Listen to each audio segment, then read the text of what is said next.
power supply វាមានมันគេដូចជា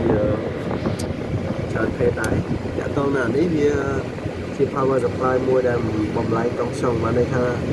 លឿងដែលចូលនៅក្នុងប្លុករបស់វាមានបែងចែកនិង N ហើយ V ដក V បូកហើយកន្លែងនេះ adjust voltage អញ្ចឹងយើងអាចតម្លើង voltage និងតម្លាក់ voltage ពីតម្លើង 24V ហ្នឹងទៅតាមចំណងរបស់យើងបានយើងអាច move ទៅលើ adjust ហ្នឹងទៅហើយអានេះគឺខ្សែដីតែការពារផ្ទះយើងមកវាសម្រាប់ការពារនៅពេលដែលឆ្លងចរន្តការជ្រាបចរន្តទឹកដីគឺវាស្រូបទឹកដីឲ្យវាដល់យើងឆក់នេះ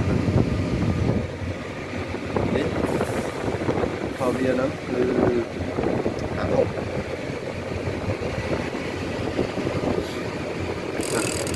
ជួយ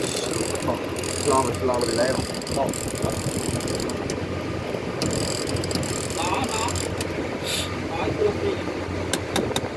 Long relay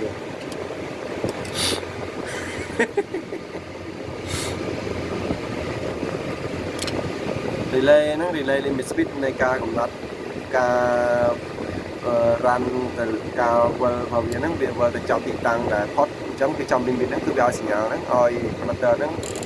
run មកវិញវាកណាត់នេះវាទៅដល់ផ្ទះនេះអូខេអញ្ចឹងវីដេអូមានប៉ុណ្្នឹង2នាទីអាហ្នឹងវីដេអូអញ្ចឹងយើងយល់ថា power supply គឺជាគ្រឿងអគ្គិសនីមួយប្រភេទដែលប្រើសម្រាប់បំលែងកង់ឆឹងពីចលនា AC ទៅ DC ហើយយើងអាចលេខតម្រូវកង់ឆឹងដែលយើងចង់បានប៉ុណ្ណឹងអូខេបាយបាយ